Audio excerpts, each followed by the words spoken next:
Good afternoon, everyone. Welcome to another episode of Spilling Tea. I'm your host, Tiffany Daniels. We'll get to the JRC in a moment, but first we're going to do the disclaimers and trigger warnings.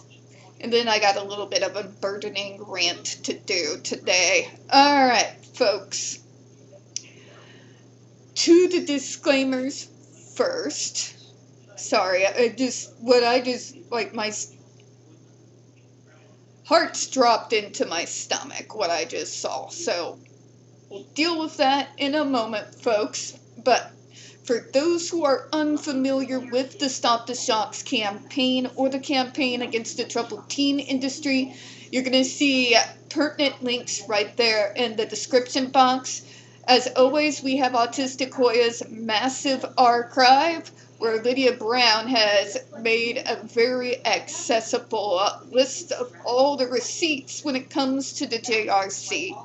We have the article written on by Neuroclastic that they have on their website, the very same one that the JRC has threatened a defamation lawsuit over if they don't remove it from said website.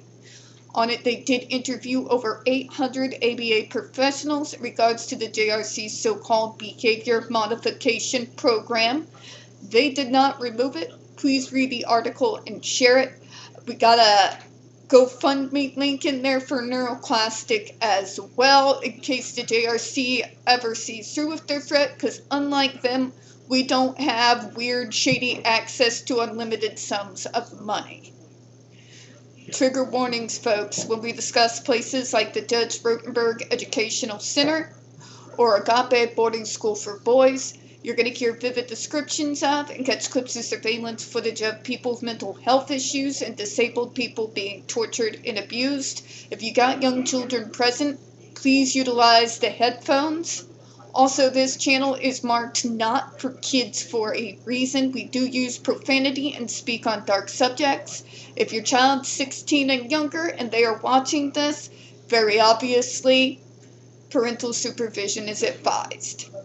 Now, why my heart has dropped in my stomach. The next paragraph we're about to read is going to be absolute, horrendous gaslighting bullshit. Due to their listing injuries that those kids don't get while on the GED device. But we're totally not going to mention the second and third degree burns. We're not going to mention the fact that in multiple ER documents we found in there multiple times where there was not an unbruised or unscabbed piece of skin that the doctors could find anywhere underneath their clothing. We are not going to discuss the fact that due to a 7-hour period where poor Andre McCollins was strapped on a 4-point board, face down, with a noise-canceling helmet over his head and shocked over 31 times, led him to be in a hospital catatonic for 2 months. We're not going to discuss the fact that multiple survivors who bravely waived their own HIPAA rights to go up there and confirm what they provided for in the ER documents, among other things. And we are talking about kids talking about post-traumatic stress disorder, massive anxiety issues, the fact that many of them to this day, some of them 20 to 30 years later, can have a flashback PTSD episode simply at the sound of Velcro. Now, that I've started you with that, I was going to compare, as is my wont to do, the injuries that we can confirm with the GED device. But once I saw this, my stomach dropped and I kind of lost my heart. So before we go into it, I will mention what the GED device has, the damage it has actually caused.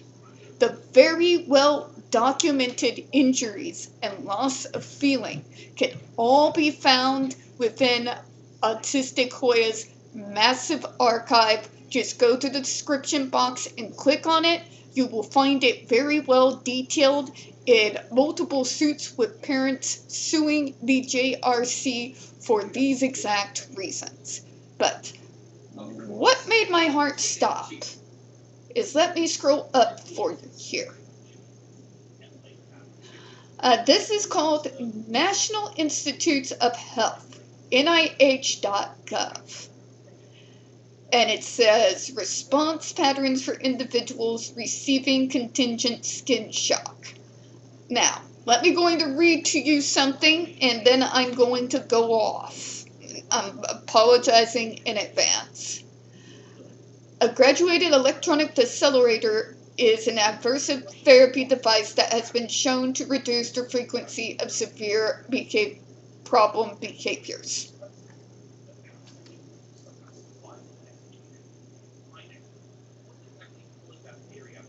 That is some of the most heartless, evil shit I have read in a good long minute.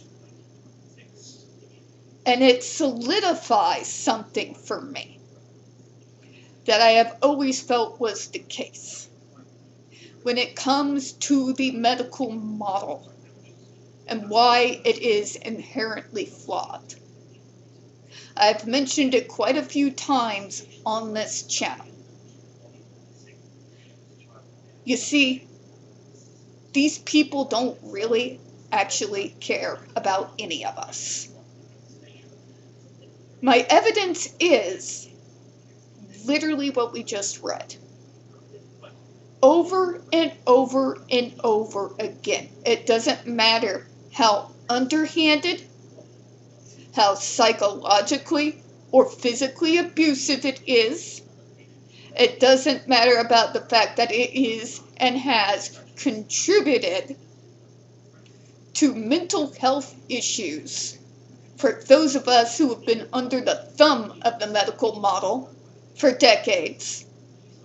They don't care about the fact that the very things that they do is a large contributor into why so many damn of us don't make it to the age of 40, whether it's by taking our own lives or dying due to health issues due to stress and mental health issues.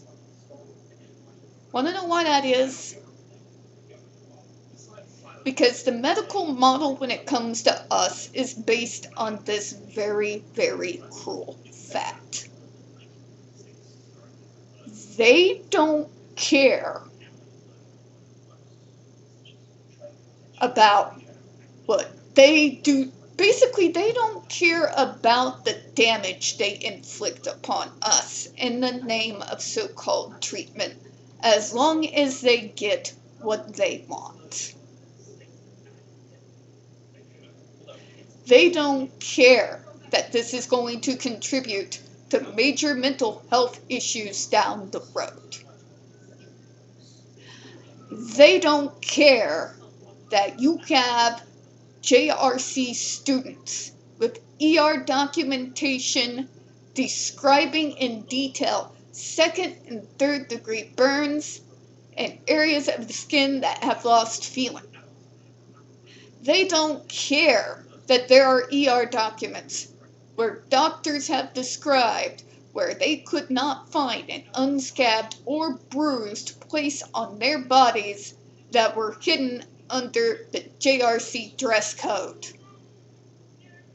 They don't care.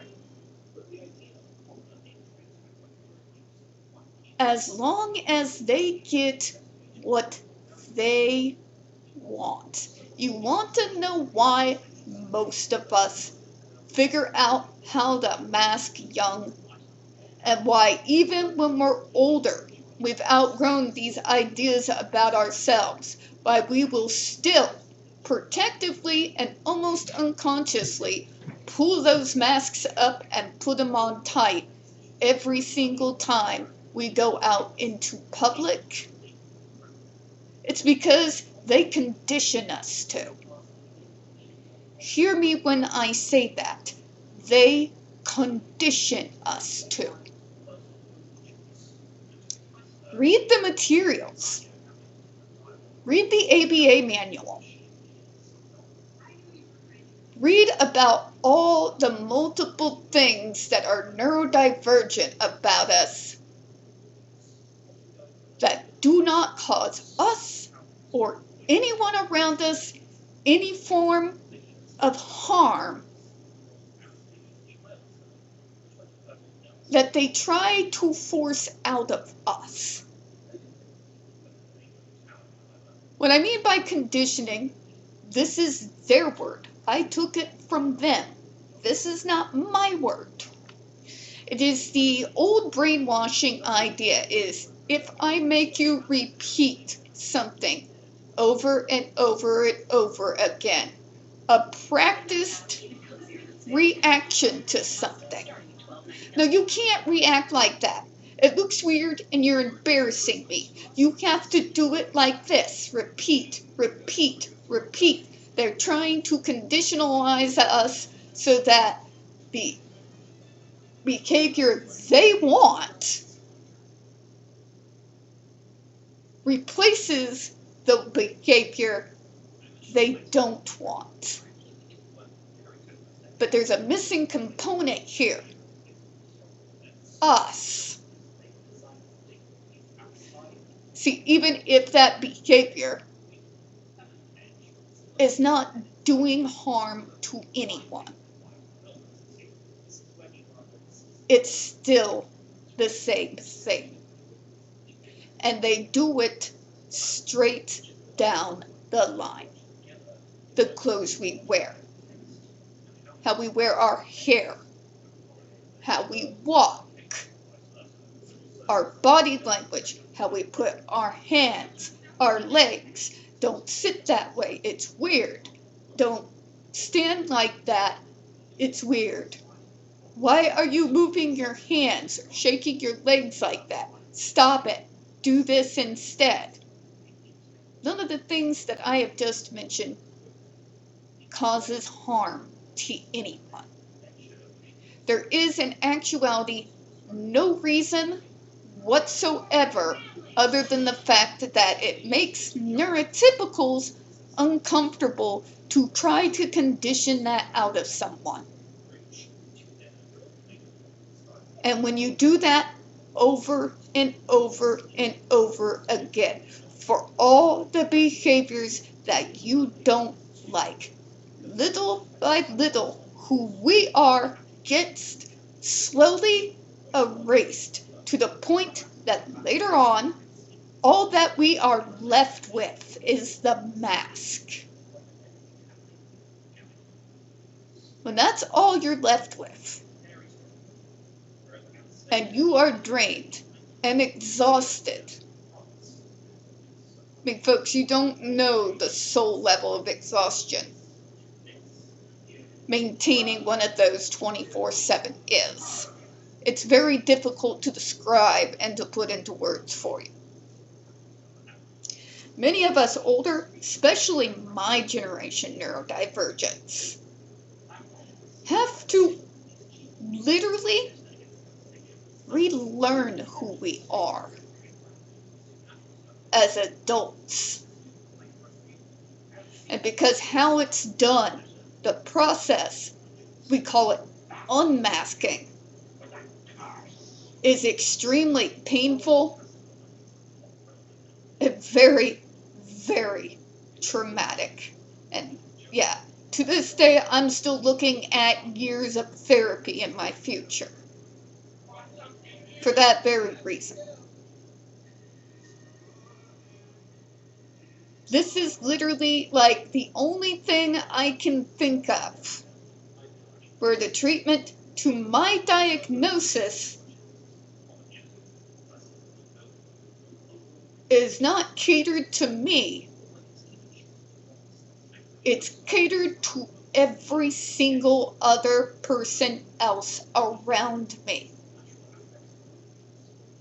My wants, my needs, what I would like, hell, most of the time even our own consent is not even considered. Anytime we try to speak out about the side effects of treating a human being that way, we are shouted down.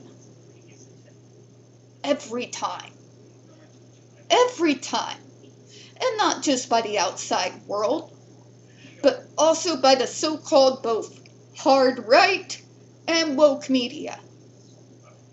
Might be actually one of the very few things they actually agree on.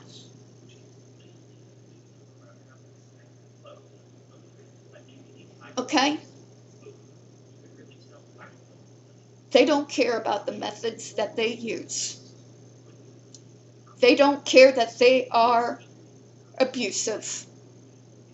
They don't care about the very obvious mental health issues that are going to be developing later on because of the methods that they use to try and essentially turn us into their own personal puppet.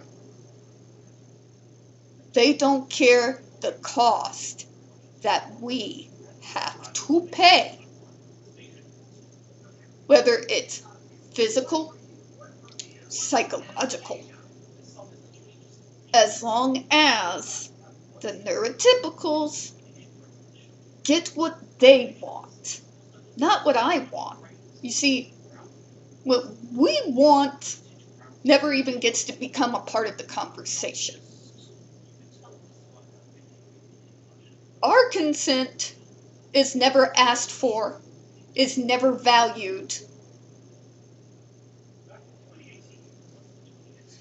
And when we do get our voices out, we have to do it in such a big way that it overrides all the industry trying to shout over us.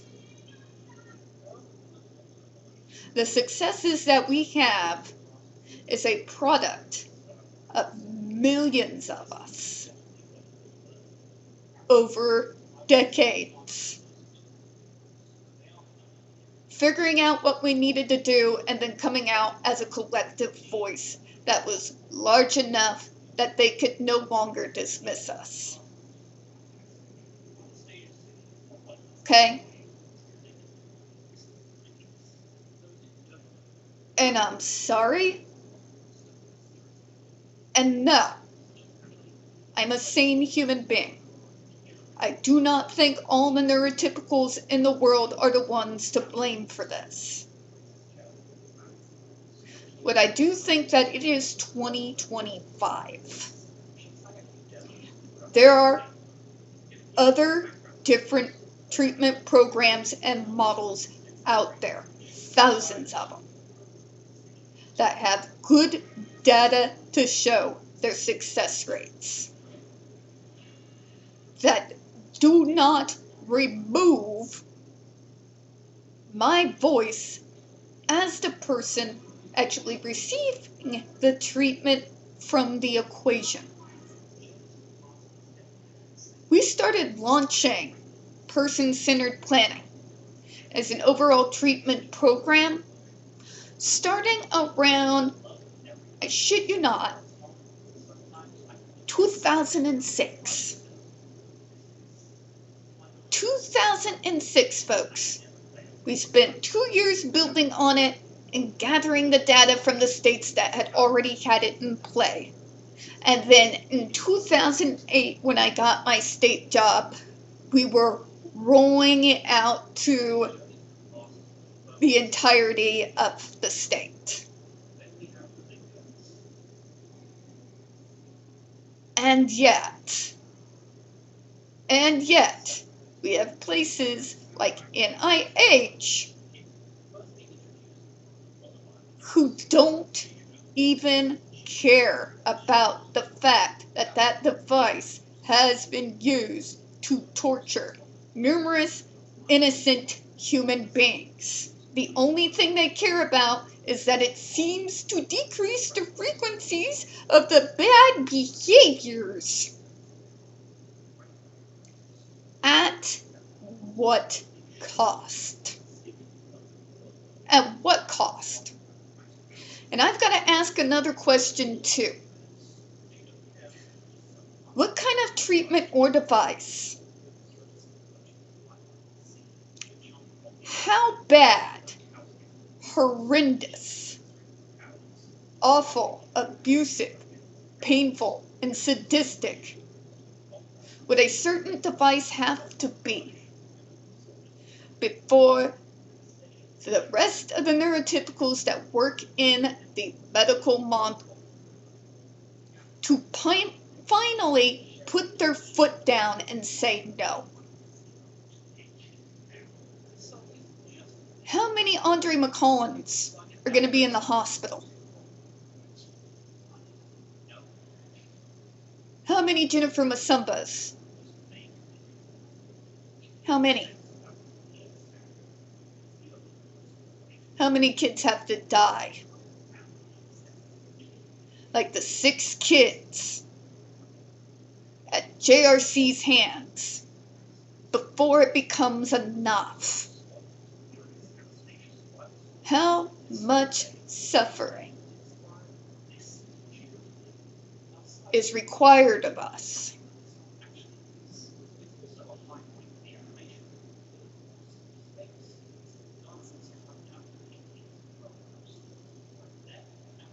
That's the medical model. The JRC is one of the most extreme cases of horrific abuse of power, abuse of innocent people at their most vulnerable states that I've ever come across. But the reasons why they do what they do and why they think the way that they think is not unique to them. It is very solidly threaded throughout the entirety of the medical model.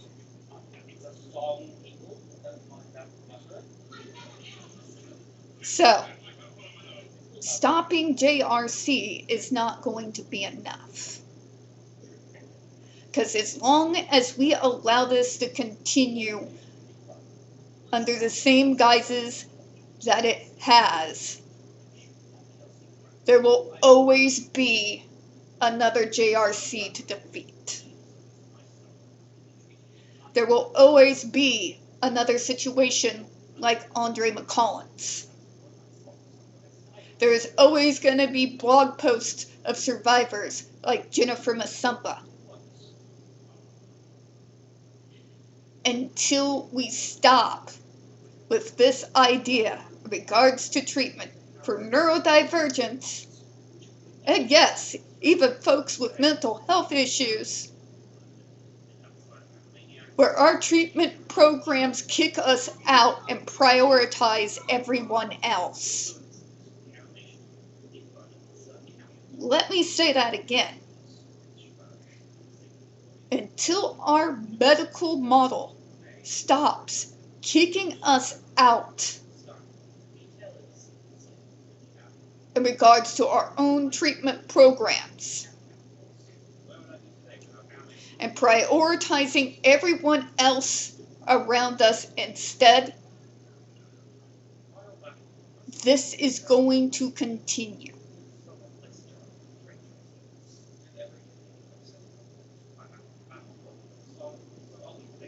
And I'm probably looking at decades upon decades upon decades of work in regards to that.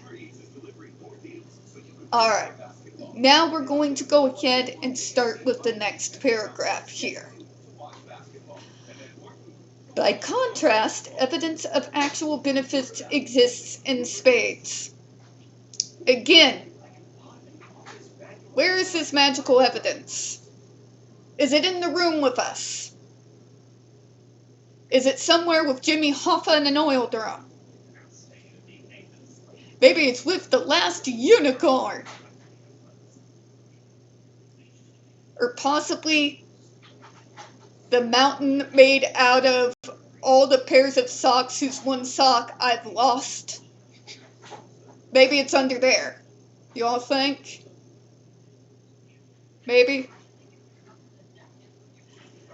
It's outlined above, the patients who have ESD as part of their treatment programs have seen a precipitous drop in SIB and AB, which has either completely or mostly eliminated horrific physical injuries that they were causing themselves and others. What about the injuries caused by the GED device? Are we allowed to talk about those? Are we allowed to talk about that in multiple ER documents? We had doctors commenting that underneath where the JRC used their dress code to cover up injuries, they did not find a single unbruised or unscabbed piece of skin. Second and third degree burns, loss of feeling on where the electrodes were strapped. The fact that they shocked someone so badly they were catatonic for 2 months. We not going to talk about that? Yeah, that's what I thought. That's what I thought. This is what I mean when I say that in actuality, they really don't care if we're actually abused.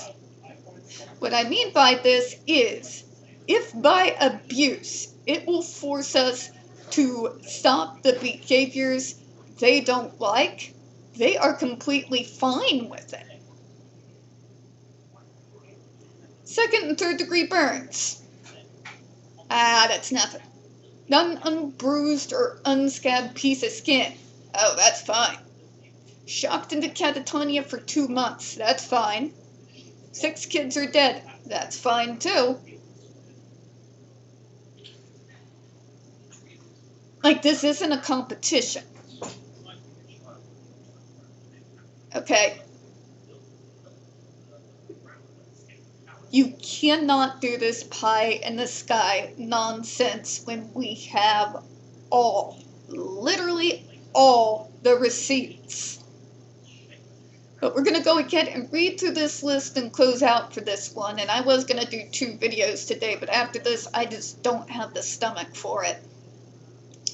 Hair loss from repeated pulling and tearing, retinal detachment, skin lacerations, bites, broken bones, rhabdomyolysis, concussions, and other head injuries and other serious injuries. JRC, do you ever get tired of the copy-paste crap? You have already stated the same line multiple times throughout what was supposed to be a comment that you somehow found a way to make into a gigantic word salad mess. We know, Karen. We know. Nobody's saying that none of those things happened. What we are saying is that the response to this should not be, instead of me abusing me, you have a direct care staff abuse me instead, and I'm supposed to believe somehow that this is better. Or, even better, but see, with the device, then the frequencies come down. Have we established that fear does tend to stop behaviors? Because I'm pretty sure we've addressed that. But having behavior stopped by means of fear doesn't last very long. Eventually, the behaviors are going to happen again. especially in a moment where we might feel safe, instead of having the sword of Damocles follow us around every single second of every single day. You see, all they care about is that the behavior stopped. They don't care about whether the behaviors staying stopped is something that is going to happen after said kid leaves their school and goes on with their life. They don't care if afterwards, unless it's a kid with rich parents, if the behaviors come back worse because now they're coupled with PTSD and anger management issues.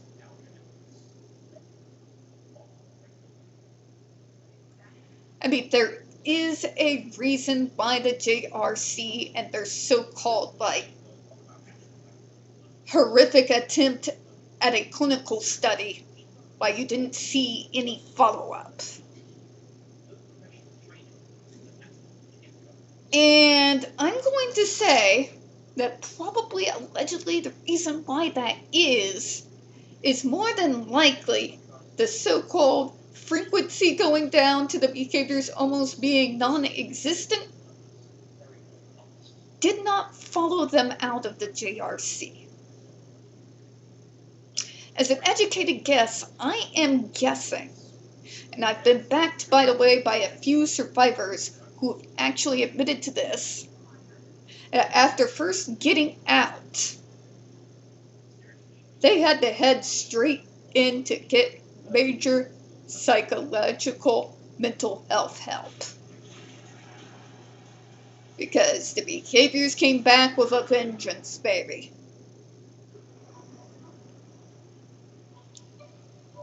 And not just that, but all the emotions they suppressed for years. And believe me, if someone understands about suppressing their emotions for years for survival,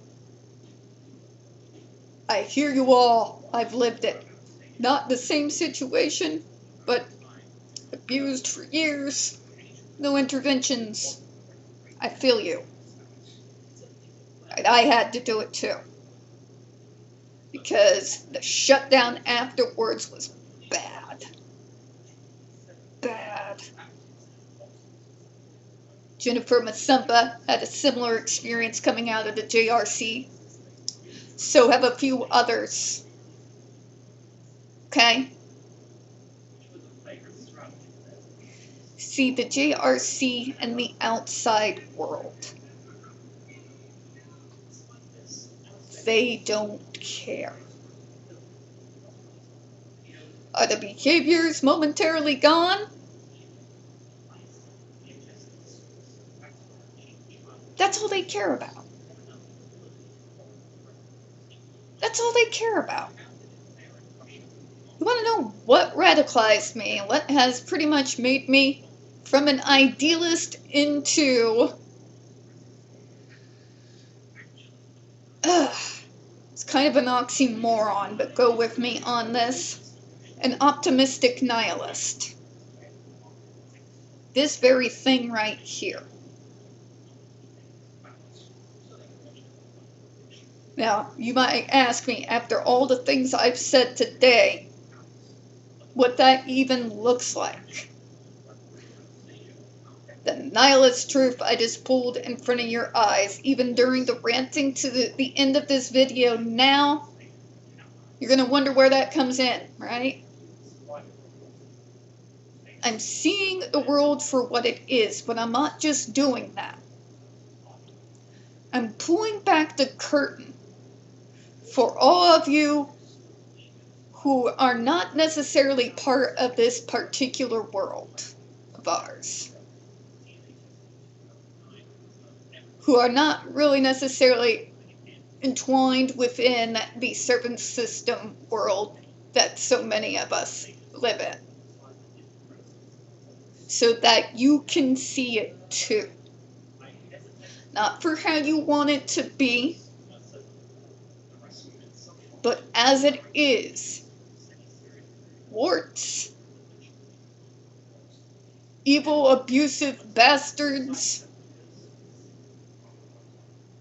cold-feeling clinicians, and all. And I do so for a reason. Because over the years, what I have seen, what I've experienced, what I have helped cause and bring into fruition is when enough of us get organized together, network with one another, talk with each other, update each other, and we get loud as a singular voice. When we get loud enough where they cannot shout us down anymore, we get shit done and changed for the better. I know because I've seen it and I've been a part of it and I'm damn proud of it. Right now, even our small gains that we've made with a whole lot of effort are under threat right now by some of the most clueless individuals who do not know a single thing about the service system at all. We need to see the system for what it is and scream from the rooftops about what it could be and do everything we can to sow the seeds so that one day, even though I may never experience it, we won't be forcing people to mask, to have mental health issues down the line, to have identity issues on the line between who the mask is and who I am, because the seeds were planted and talented people took them and run with them, and it would end up in a better treatment improvement, better treatment for all of us, where our voice will no longer be shout down in regards to our own treatment programs, but our consent be top priority instead of what neurotypicals want being top priority.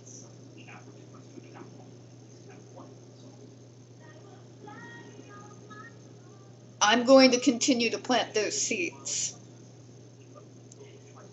ASAN, People First, NAMI, ARC, March of Dimes, Easter Seals, APSI. We're going to continue to get louder. We're going to keep planting seeds. This work is slow going. It is a weird combination of pulling teeth and finding needles in a giant haystack.